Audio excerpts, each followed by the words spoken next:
tidak akan melakukan kata, yaitu akan mengerjakan acara-acara yang akan kita laksanakan pada sore hari ini. Acara yang pertama pembukaan. Allahumma sholli ala sayyidina Muhammad salatan turghibu wa tunashitu wa tuhammisu biha al-jihad li ihya wa ila. Kita menamakannya Soroban untuk pertama kali ini, dan yang diundang pada acara launching sore hari ini memang tidak semua anggota kami undang. Yang kami undang adalah satu dari kepengurusan Ansor. Tadi ada Muslim Fatayatnya, Ibnu, IPPNU, dan yang hadir pada sore hari ini itu sangat terbatas, dengan harapan dari pertemuan sore hari ini yang kita awali dari tempatnya saja sudah kita paksakan, kita tentukan di masjid, ala barokah masjid. Ini tidak sembarangan. Kita mulai pada hari Jumat, ala barokah dinten Jumat.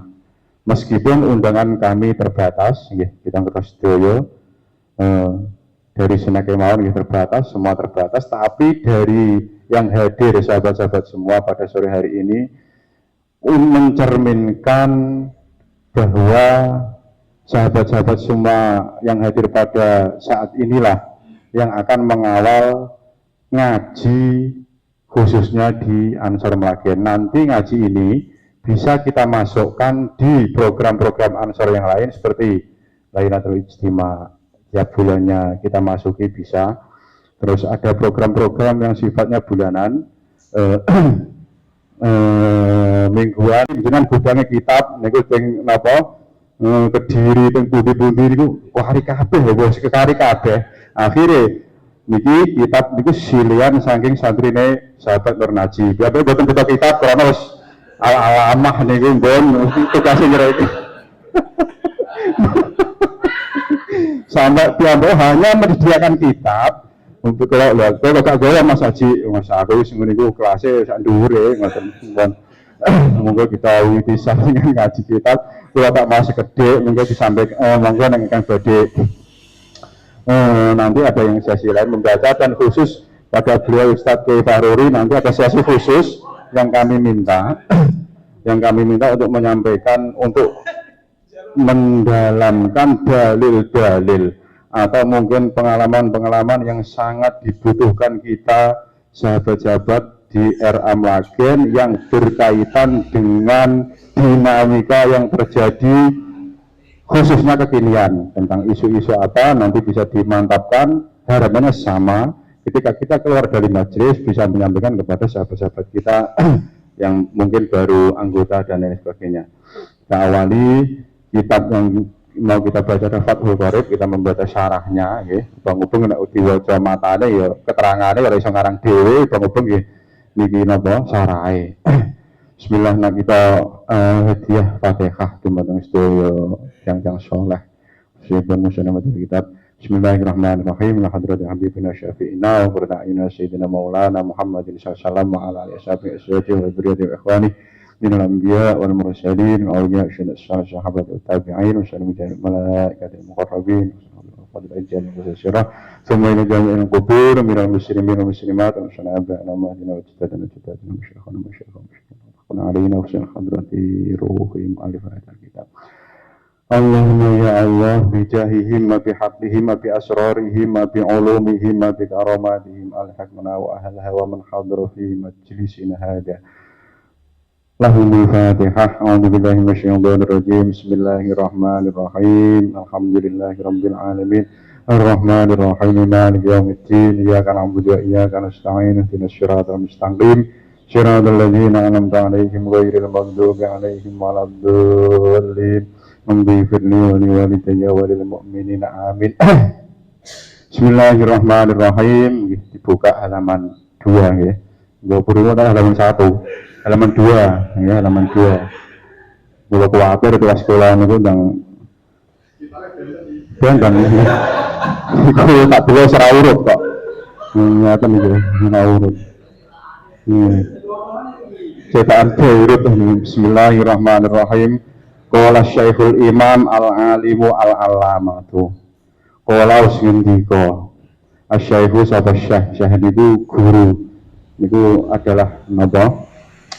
Gelar nanggone nek kene kiai. Nah iki manane kiai. Qala Syekh Al-Imamu kang dadi imam. Iki mboten sembarangan iki gelar wis 1 2. Al-Alimu Al-Allamatu kang banget ngalemi, mboten abal-abal. Syamsuddin yang jadi srengenge agama iki julukan Syamsuddin mboten nama niki. Nggih. Iki asmane iki Abu Abdullahi. Rupane ngalam kunyah nggih Abu Abdullahi yang jadi bapak Abdullah Muhammad bin Qasim. Rupane Kiai Muhammad bin Qasim Asy-Syafi'i kang bangsa Syafi'i. Di pengarang kitab niki memulainya dengan memperkenalkan namanya sekaligus gelarnya agar kita niku mantap nun sewu. Tiang nek pun di gelari Syekh Al-Imam Al-Alim Al-Alamah niku meskipun bukan nabi ora iso dilakukan lagi. Asmane Abdullah niki bapaknya Abdullah Muhammad bin Qasim Asy-Syafi'i tawammadahu wahu bi rahmatih. Tawammadahu muga-muga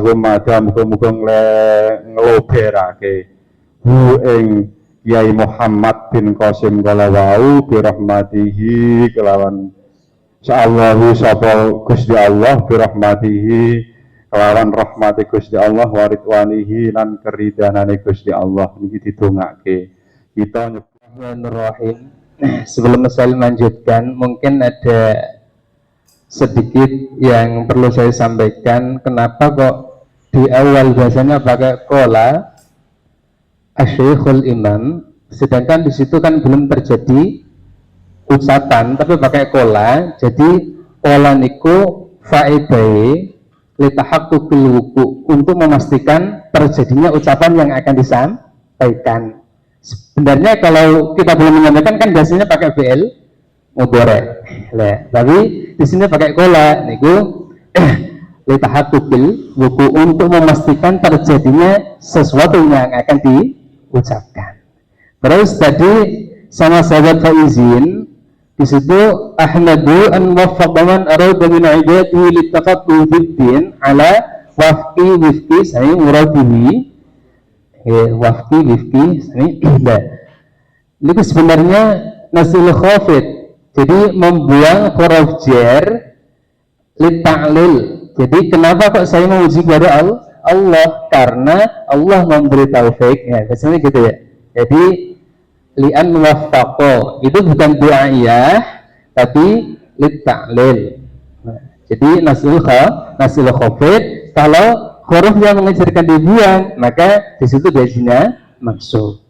Nah, itu insyaallah ngoten Pak. Ngapunten. Kalau jigen Bismillahirrahmanirrahim. Qala Syekhana al-Musannif rahimahullahu taala wa nafa'na bihi wa 'ulumihi wa 'ulumina wa amatna bi asrarihi fid dharain amin. Wa ba'du hadha kitabun fi ghayatil ikhtisar wa tahdhib wa ba'duhu 'ala al-kitabil musamma bit takrib yantafa' bihi al-muhtaj min al-mubtadi'in li furu'i syari'ati wad din. Wa ba'du ay wa ba'dahu al-mazkur wa ba'du lan ing dalam sawise kang tinutur hadza utawi iki kang hadir ing dalam atin musannif kitabun kitab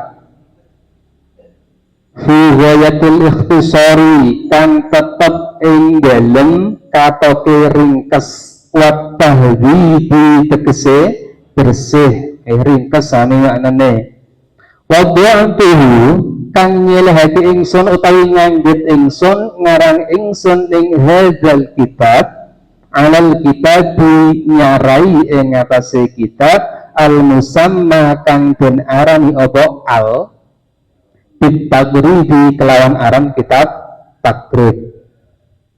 Jadi setelah penjelasan di atas dijelaskan bahwa kitab ini merupakan kitab yang sangat ringkas yang saya karang alias musannif ya, pengarang kitab Fathul Qorib Asmanipun Syekh Muhammad bin Qasim Asy-Syafi'i. Ya, beliau menjelaskan ada kitabun fi ghayatil ikhtisar wa tahdzib. Ini merupakan kitab yang sangat ringkas yang aku karang untuk menyarai kitab yang diberi nama kitab takrib. Orang melakukan sesuatu pastinya ada alasan kenapa beliau kok ngarang kitab untuk menyarai kitab takrib liyan tafi'adul muhtaju minal muttadin li furu'i syari'ati wad din. Alasannya liyan tafi'a supaya yen ngalap manfaat bihi kelawan hadza sapa sing ngalap manfaat al muhtaju wong kang butuh sing butuh sapa minal muttadiina nyatane wong kang ngawiti belajar kabeh ping bab napa li furu'i syari'ati maring pira-pira cabangane syariat wa dini lan agama. Jadi alasan Syekh Muhammad bin Qasim menyarai kitab takrib yang nantinya diberi nama kitab Fathul Qoribil Mujib agar bisa dimanfaatkan oleh santri-santri yang tahap awal yang membutuhkan untuk mempelajari ilmu syariat cadangan syariat. Sareane Syekh Ahmad bin Husain bin Ahmad Al-Asfihani Subibir rahmati kelawan sok-sokan rahmat waridwan ilang paridhonan waskan ulan muga-muga manggonake sawa Allah ing Syekh Ahmad bin Husain bin Ahmad Al-Asfihani manggonake sawa Allah ing Syekh Ahmad a'la faradisil jinani ing luweh luhur-luhure firduse pira-pira swarga utawi ing luhur-luhure swarga Terus makol koli kola ya kola Syekh ngendika bismillahirrahmanirrahim bismillahirrahmanirrahim bismillahi mongklawan nyebut asmane Allah ar-Rahmani kang maha welas asih ing dalem dunya lan akhirat ar-Rahimi kang maha welas asih ing dalem akhirat bloko abdadiu ngawiti ingsun kitab ing kitab ingsun hadza yo iki kitab wallahu utawi lafaz wallahi boleh wallahu boleh nek wallahu berarti i'rab lafzi nek wallahi i'rab hikayah wallahi utawi lafaz allahi iku ismun asma nek allahu nggih iku allahu i'rab lafzi nek allahi hikayah karena menceritakan pada lafaz Bismillah. Wallahu ta'ala Allah iku ismun asma lidzati bidzat alwajibi kang wajib alwajibi wujudi kang wajib wujudi. Ar-Rahmani utawa lafaz Ar-Rahmani iku ablahu luwih banget utawa luwih mubalagha apa rahman minar rahimi tinimbang lafaz Ar-Rahim. Jadi ucapan Syekhul Imam Abu Thayyib utawi Abi Syija Syekhul Milahuddin Dawibun dalam matanya Bismillah Bismillahirrahmanirrahim Abtadiu tidak bihada. Jadi setiap jar majrur. Namun tadi saya sedikit boleh mengomentari tentang innahu sami'ud du'a ibadihi. Kalau menurut saya lebih pasnya itu adalah menggunakan tertib sami'ud du'a itu menjadi khobarnya inna saja, karena kalau dibuat maf'ul bih itu kan membutuhkan fi'il fa'il dan maf'ulnya kan nggak ada. Kalau dibuat sebagai khobarnya inna langsung terkitnya mudhof ilah menjadi khobarnya inna kan. lebih tepatnya seperti itu. Maaf, tadi disampaikan tentang lafal qala itu juga sangat menarik sekali, karena banyak sekali kitab-kitab yang disampaikan pertama dengan lafal yakulu, seperti yakulu roji rahmatil ghafuri, atau alhamdulillahi wa shala rabbuna, alhamdulillahilladzi qad wafaqo. Tapi saya pernah didhawuhi oleh guru saya, istimewa sekali kitab Alfiyah itu, karena dia langsung mengatakan qala Muhammadun huwa ibnu Maliki, karena seperti alasannya tadi adalah qala itu menunjukkan bahwa pasti, satu kepastian pasti terjadi dan pasti sesuai apa yang saya harapkan kan. Tapi saat itu guru saya meneruskan ceritanya setelah Syafi'ina Ibnu Malik mengarang kitab Alfiyah itu dengan lafal qala, teruskan qala Muhammadun wa ibnu Malik Ahmad Rabbillah khairan Malik musallian al Nabi Mustafa wa al Mustaqina Sarafa wa asta'inu ya fil Alfiyah muqasidin nahwi bil Alfiyah tuqarribul aqsa bilah bin mujasi wa tabsutul batla biwa bin mujasi wa taqtadi ridwan bi ghairi sufti, langsung fa'iqatan Alfiyah Ibnu Mu'ti. Lupa kalau Ibnu Mu'ti itu adalah gurunya. Tega mengatakan fa'iqatan Alfiyah Ibnu Mu'ti, cara bahasa mentering ini kitab itu loh hebat, pokoknya jos segala-galanya. Kitab saya ini mengalahkan karangannya Ibnu Mu'ti. Loh, ora salah. Ibnu Mu'ti itu gurunya Ibnu Malik, tapi ya non saya mau keterucut pengendikane sehingga dia mengatakan fa'iqatan Alfiyah Ibnu Mu'ti. Maka dalam cerita guru saya, di saat Ibnu Malik mengatakan fa'iqatan Alfiyah Ibnu Mu'ti, beliau peteng netrane kalau pikirane mboten sakit terus sakit karangane kula, sehingga baru dia mengatakan wahwa bisabtin khaizun tafdila mustaujibun sana'iyal jamila wallahu li walahu fi darajatil akhirah niku. Jadi itulah satu kisah, satu cerita. Artinya yang perlu saya sampaikan, sehebat apapun kita, kalau terhadap seorang guru, ya wislah tunggu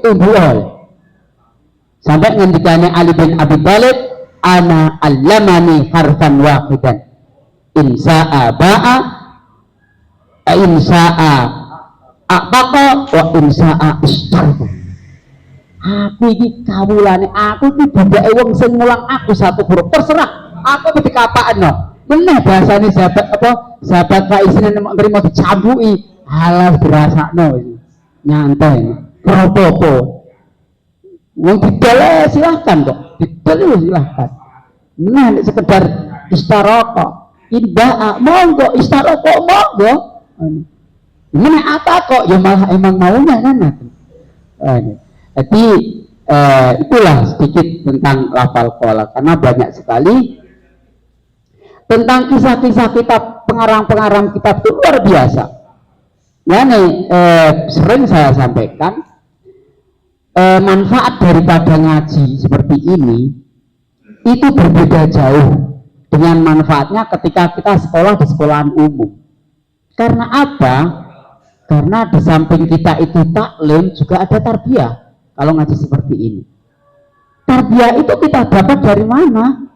Tarbiyah itu kita dapatkan dari seorang mu'alif kita. Bahkan ya men sawu niku, kitab fikih niku sing ora usum, artinya wis enggak pernah terjadi, itu tetap kita baca. Contoh mawon, contoh sedikit. Bab musab-musah. Kula yakin lho jenengan mulai lahir sampai saiki musah kaya apa ra mudeng. Nggih. Tapi ning gone kitab niku diserangno Masful Khuffain. Nah itu gunanya apa? Tidak ada lain, semata-mata kita itu adalah tafaulan kepada sang pengarang kitab tersebut. Kalau karangannya kita pelajari, kita baca, sudah barang tentu barokah ilmu sang pengarang itu akan gemberajak kepada kita kan ya. Jadi banyak yang disampaikan, termasuk memang mu'alif kitab itu pasti mengawali karangannya dengan bacaan bismillah, itu pasti. Karena iktidaan bi kitabillah, karena alasannya adalah anut dengan Al-Quran itu dimulai bismillah. Dan kemudian berikutnya adalah alhamdulillah, salawat salam, itu merupakan rangkaian yang berikutnya termasuk apa yang disampaikan di situ. Hamdalah adalah merupakan salah satu tabarukan di Fatihatil Kitab, kan itu bagian daripada tabaruk kita kepada Al-Quran. Tapi ya maaf saja, nek zaman saiki ijahono wong sing duweni pendapat wis pokoke Al-Quran nek gak Quran gak, iya malah salah neh. Akhirnya nek ora Al-Quran gak, ya wis kitab ngene-ngene iki ditutup wae, ora dipelajari, ini bukan Al-Quran. Tapi logikanya coba kita berpikir seperti ini. Kalau kita kehausan, nek awak dhewe ketelak, tidak mungkin kita niku ngombe nganggo galon, ini gak mungkin. Pasti air galon itu kita tuang ke gelas, kemudian baru dari gelas inilah kita minum. Logikanya seperti itu. Maksudnya bagaimana? Kalau boleh saya ibaratkan, Al-Quran itu adalah ibaratnya kayu-kayu yang gelondongan. Untuk memproses menjadi satu barang, ini diperlukan suatu proses yang sangat lama sekali dan membutuhkan seorang yang sangat profesional.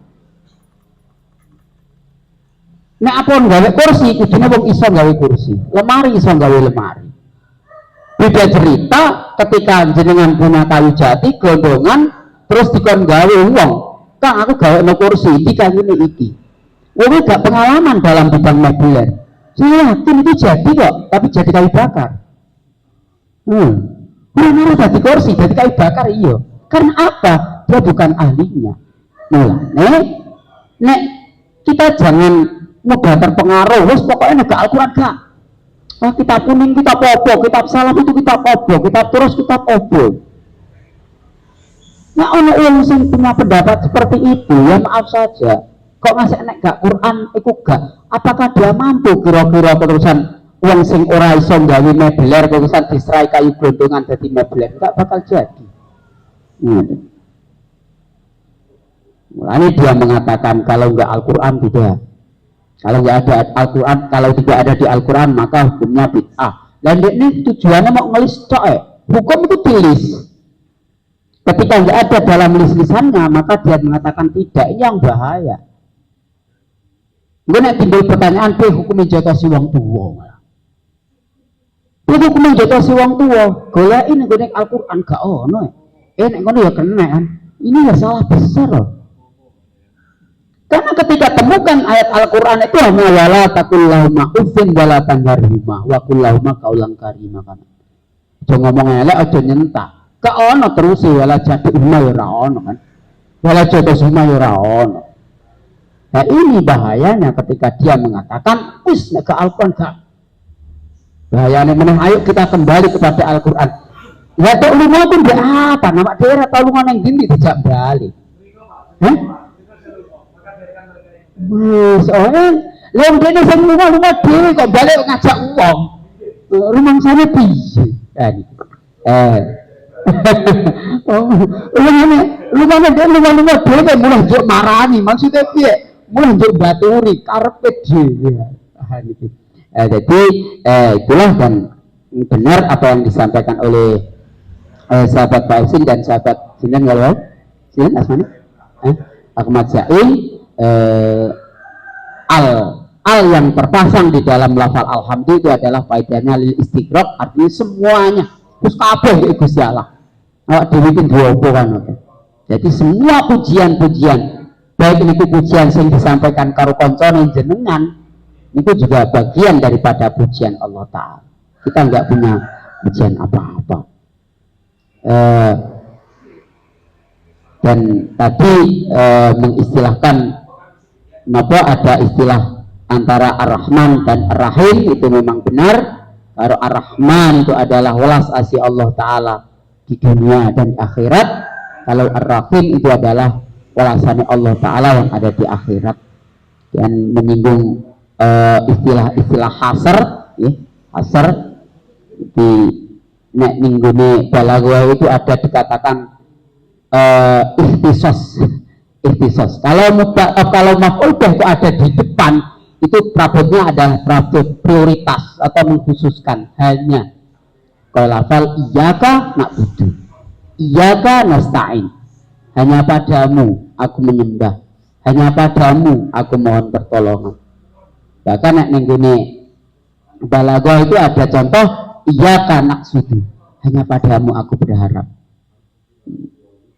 Aja ngasek terusan di hubung-hubungno karo innamayah syawaha min ibadil ulama, sehingga ulama ini suka betul-betul barang niki, parah niki lane.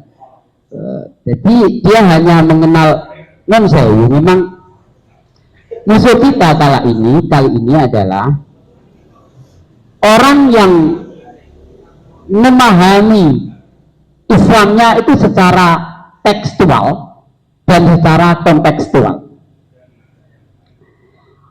Nabi Muhammad kan ngendikane taraktu fikum amraini in tamassaktu bihima lan tadillu abada. Aku meninggalkan dua hal padamu, bila kamu berpegang teguh maka tidak akan pernah sesat selamanya akan ada. Allah, apa itu adalah kitabullah wa sunnatur rasul. Apa yang dimaksud kitabullah? Kitabullah itu Al-Qur'an. Tapi mengapa Nabi Muhammad tidak menyampaikan Al-Quran langsung? Karena apa? Karena yang namanya Al-Quran itu tidak bisa dipahami hanya tekstualnya saja, hanya harfiahnya saja. Di samping kita tidak boleh menerjemah atau mengartikan Al-Quran secara tekstual, kita tidak boleh memaknai atau mentafsiri Al-Quran secara kontekstual. Sak kepenake dhewe itu ya ora oleh. Mulane ngasih ana timbul istilah jare ula-ula boleh bicara Allah Ta'ala wa ulama, karena dia memahami Al-Quran dengan kontekstual. Ini bahayanya yang berikut.